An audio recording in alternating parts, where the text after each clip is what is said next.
In 1943, when the Pacific Ocean was transformed into a vast chessboard of nations struggling for dominance, and when every horizon hid both danger and opportunity, a single American submarine began carving a legend so eerie and so unsettling that even the waves seemed to whisper its name. This submarine, the USS Wahoo, moved beneath the surface with such uncanny silence and such predatory precision that Japanese sailors began referring to it as the Ghost of the Pacific, a title born from panic and awe, passed among crews who swore the vessel could appear and vanish at will, and at the center of this phantom force stood its commander, Dudley Mush Morton, a man with eyes sharpened by instinct and a presence so commanding that even the deepest ocean pressure felt lighter under his leadership, for Morton wasn't simply a submarine captain. He was a hunter who understood the psychology of war as deeply as he understood the mechanics of his boat, and he believed that the true battlefield was not just the surface of the Pacific but the minds of the men who sailed across it. Thus, as the Wahoo crept into Japanese-controlled waters, territories that Japanese admirals considered impossible for American submarines to penetrate, Morton walked the narrow steel corridors with steady determination, listening to the hum of engines, the dripping condensation, the whispers of his crew preparing for battle, while his mind focused entirely on the mission ahead. A mission meant not just to destroy ships but to rupture the confidence of an entire navy, and as the Wahoo approached regions guarded by destroyers, aircraft, and fortified outposts, Morton moved like a master tactician, adjusting depth, speed, and trajectory with flowing precision, knowing that every decision he made rippled through the entire submarine like a heartbeat. Hours passed as he hovered at the periscope, studying faint silhouettes on the horizon, the slow dance of merchant vessels carrying ammunition, fuel, weapons, and thousands of tons of supplies essential for Japan's war machine, and Morton could sense, almost as if the sea itself were speaking to him, that a major opportunity was approaching. So when he finally whispered, "Contact bearing 080 merchant convoy," the crew held their breaths, aware that this moment could alter the course of the war. Morton watched the convoy with predatory patience, memorizing the spacing between ships, the rhythm of their speed, the pattern of their zigzag movements, and the placement of escort destroyers guarding them, and after minutes that felt like hours, he leaned in slightly and uttered the single word that would ignite the legend of the Wahoo: fire. The first torpedo shot from its tube like an unleashed predator, followed by another, then another, slicing through the water with a quiet fury, until seconds later, boom, an explosion ripped through the still ocean, followed by another and another, the convoy erupting into flames, steel twisting, smoke billowing, sailors screaming orders as panic consumed the decks, and in mere minutes the Japanese formation collapsed into chaos. As flaming oil slicks spread across the water, survivors scrambled. 4 lifeboats, clinging to wreckage while trying to make sense of what had struck them, but the truth was that none of them had seen the Wahoo, none of them had heard it coming, none of them had identified it on sonar, not a sound, not a shadow, nothing but destruction that seemed to come from the ocean itself. As word of the attack coursed through Japanese naval channels, disbelief turned into anxiety, and anxiety into fear. Officers in Tokyo, once confident in their anti-submarine patrols, struggled to understand how an American submarine had infiltrated waters considered too dangerous for even Japan's own vessels. Yet the reports kept coming: ships lost, convoys destroyed, survivors insisting the submarine was invisible, unpredictable, unstoppable, leading some to believe they were facing not a machine but a ghost. And Japan immediately dispatched destroyers to hunt the Wahoo, their engines roaring as they sliced through the waves, equipped with sonar, depth charges, and crews trained to track even the faintest underwater disturbance. However, what they didn't realize was that Morton had already anticipated their response, diving Wahoo deep into the thermocline, layers of water where temperature changes distort sonar signals. making the submarine appear as if it were a drifting shadow,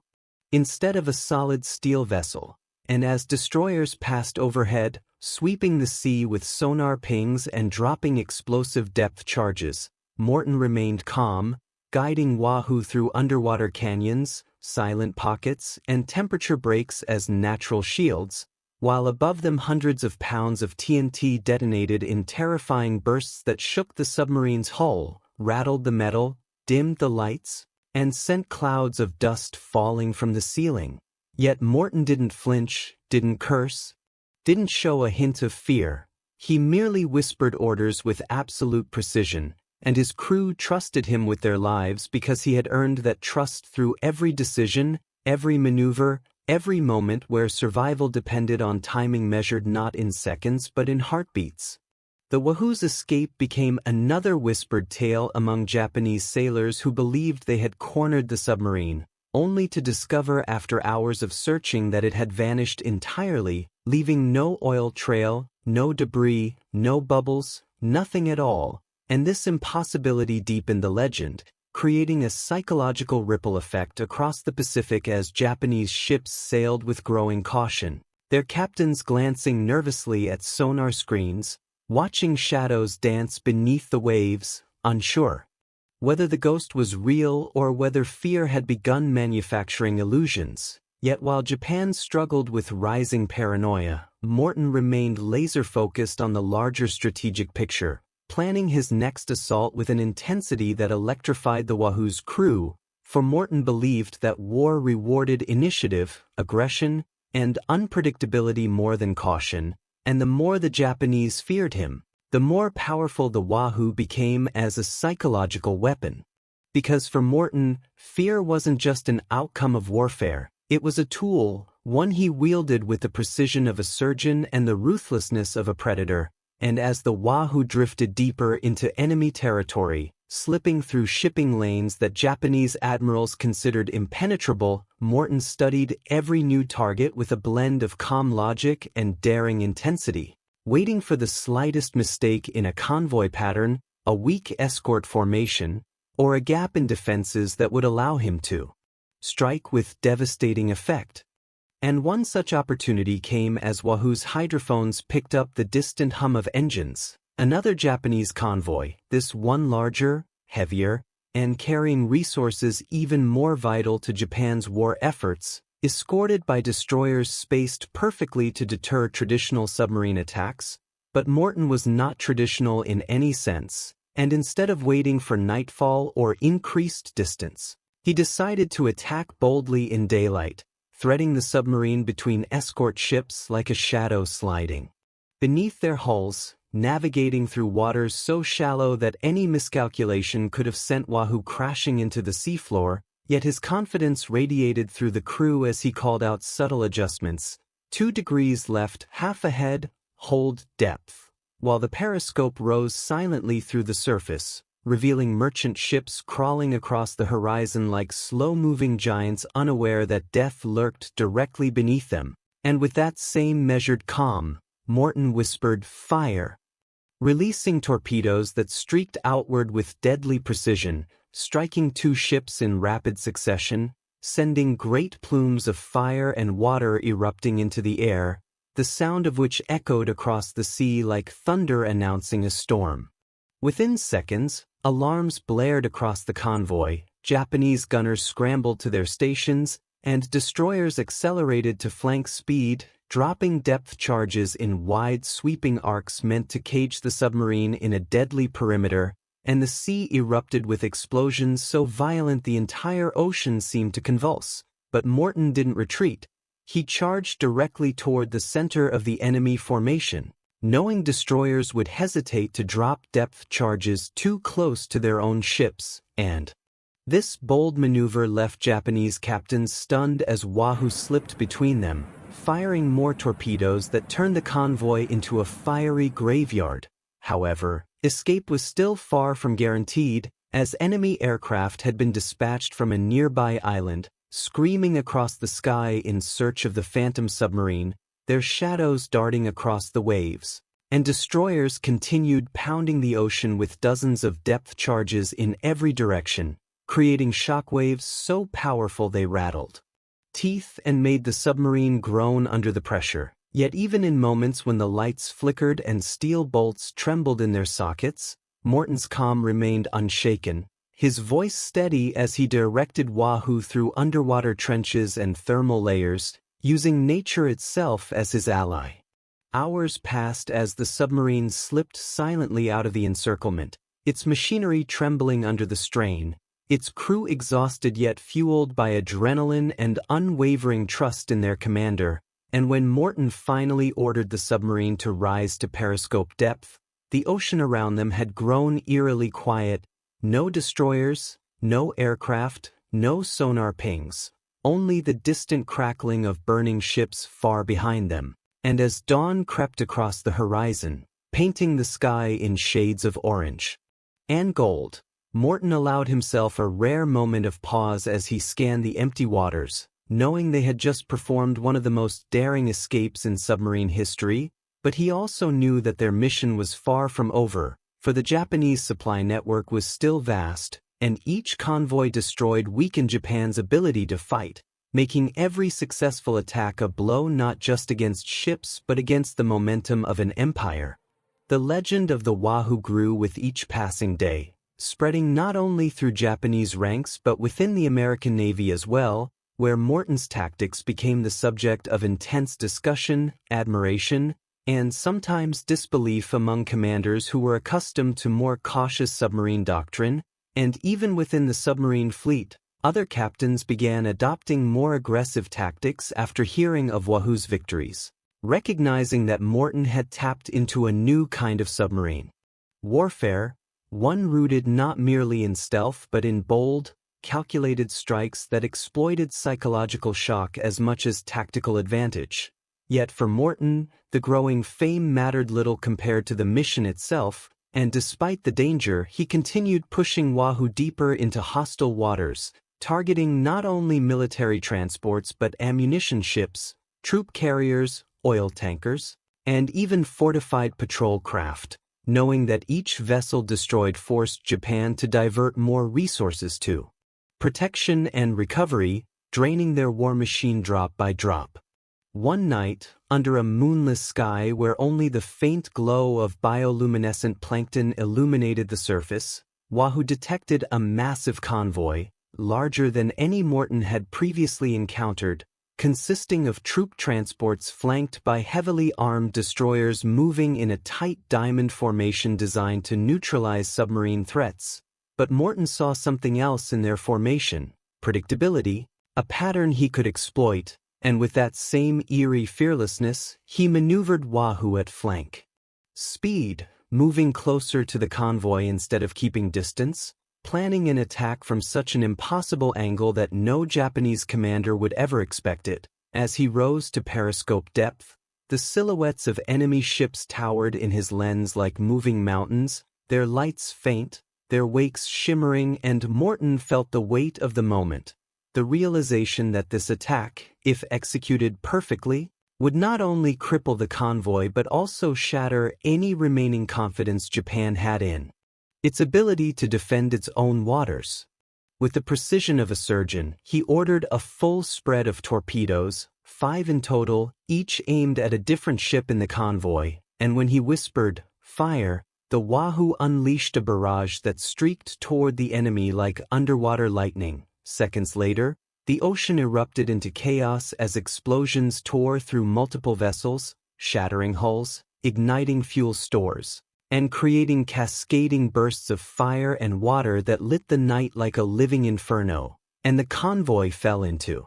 panic as sailors screamed orders, ships collided while trying to evade invisible threats, and destroyers scrambled to retaliate, but Morton was already diving Wahoo into the depths, navigating away from the chaos as depth charges rained down in frantic, uncoordinated volleys.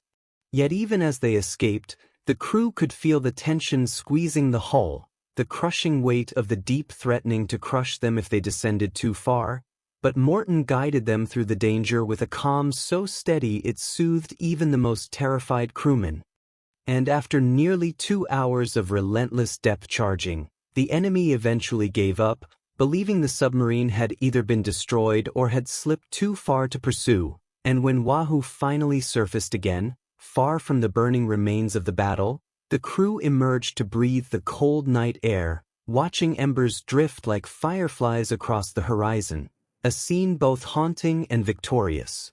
But the war was relentless, and rest was brief, for Morton soon began planning the next operation, one that would take Wahoo into even more dangerous territory, waters so shallow that submarines were never supposed to enter, areas patrolled constantly by planes and fast attack craft, regions where even a single navigational error could doom the vessel instantly. Yet Morton believed that the greatest opportunities existed in places where the enemy felt safest, because overconfidence was a weakness, and he intended to exploit that weakness with every ounce of cunning he possessed. And so, with the same unwavering resolve that had carried Wahoo through countless dangers, Morton made the decision to push deeper into the most heavily guarded stretches of the Pacific, approaching coastal supply routes that Japan believed were entirely secure, routes protected by constant aircraft patrols, anti-submarine nets, mines, and fast coastal defense vessels designed specifically to detect and annihilate submarines. Yet Morton understood something essential: Japan's strongest defenses existed where they least expected an attack, and that made those exact locations the most vulnerable, for no Navy plans for an enemy bold enough to strike where logic says no attack should ever occur. And as Wahoo inched toward these forbidden waters, the ocean itself seemed to tighten around them, the depths so shallow that the submarine's hull scraped dangerously close to the seafloor, forcing Morton to rely on instinct more than instruments as he navigated through narrow channels, underwater sandbars, and minefields where even a stray current could push them toward death. Still, he pressed on, whispering precise depth commands while the crew trembled at every metallic creak, every shift in current, every faint ping of distant sonar that hinted at patrol craft just above them. Hours passed in suffocating silence as planes crisscrossed the surface, their engines rumbling through the hull like distant thunder, and patrol ships dragged sonar equipment back and forth, sweeping the area with relentless intensity, unaware that the very submarine they hunted was drifting directly beneath them. Meanwhile, Morton continued studying the patterns of their movements, watching for any opening, any flaw, any brief gap in coverage he could exploit, until finally, just before dawn, the opportunity appeared, a brief but significant window during the shift change of Japanese patrol units, when old crews returned to port and replacements were still organizing, leaving a 20-minute pocket of reduced surveillance, and Morton seized the moment with lightning reflexes, ordering Wahoo to rise just high enough to raise the periscope above the surface. Through the thin lens, the horizon revealed a massive coastal convoy, oil tankers, ammo barges, coastal ferries loaded with troops, and a large cargo vessel carrying supplies for frontline garrisons, all of them moving through the strait at a leisurely pace, complacent in their belief that no American submarine could possibly reach this area. But their confidence was their doom, for Morton ordered an attack no other submarine captain would have dared attempt, an aggressive, point-blank strike. From within a narrow channel where there was no room to maneuver, no depth to hide, and virtually no hope of escape if anything went wrong. Yet he whispered, "Stand by, tubes 1 through 6 ready, fire." And the Wahoo unleashed a barrage of torpedoes so close to their targets that the crew could hear the explosions reverberate through the water like a drumbeat of destruction. Ships erupted into towering flames,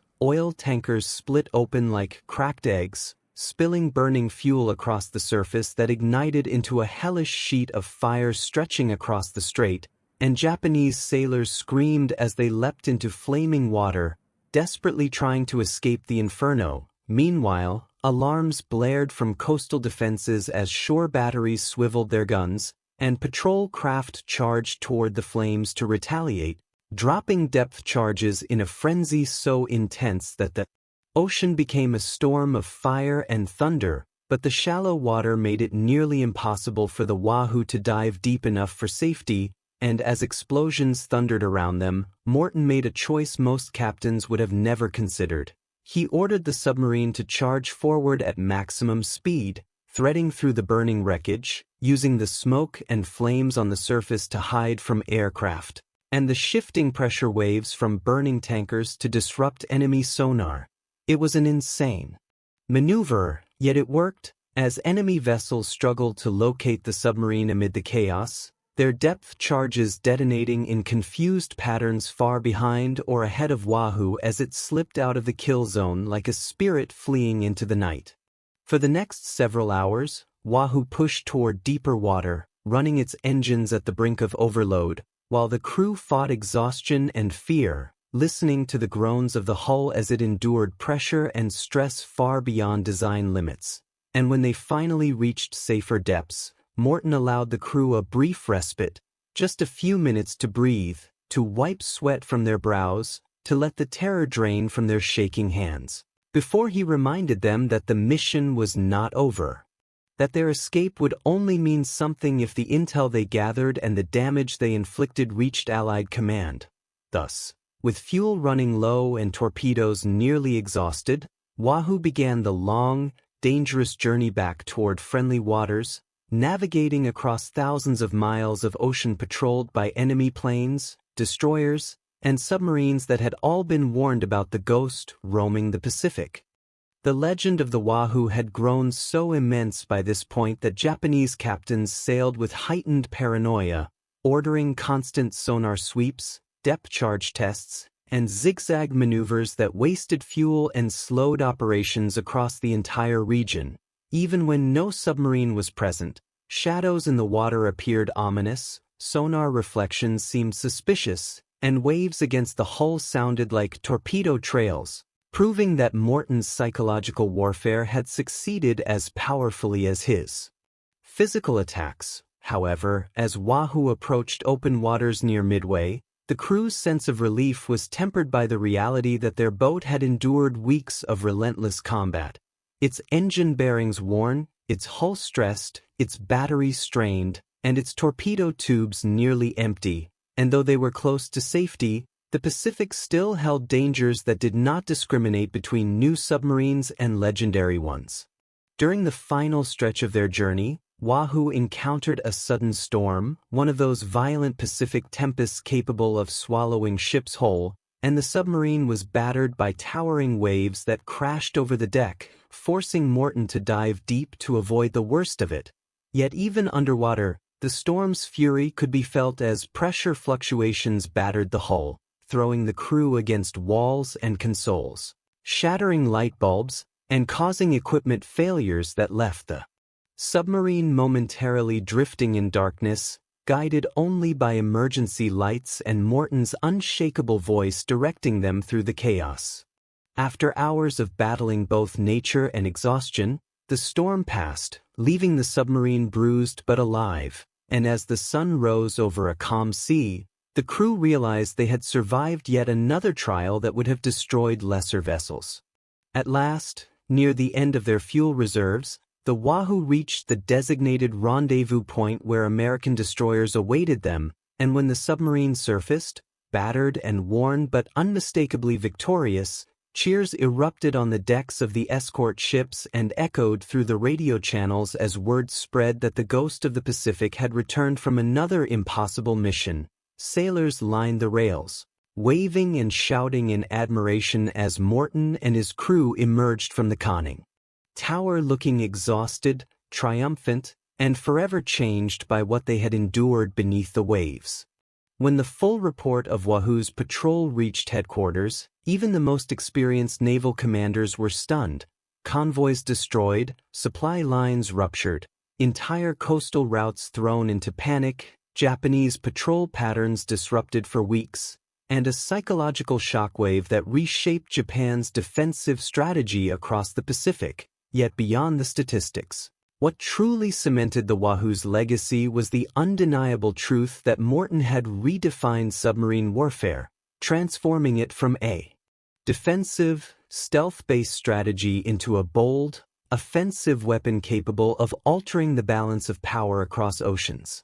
And though the war would continue, and though the Pacific would witness countless battles before peace was restored, the legend of the USS Wahoo lived on, not merely as a machine of steel and torpedoes, but as a symbol of daring, ingenuity, and fearless leadership, a phantom force that haunted the waters of the Pacific and the minds of those who sailed upon it. A reminder that sometimes the greatest impact in war comes not just from strength, but from the courage to strike where no one believes.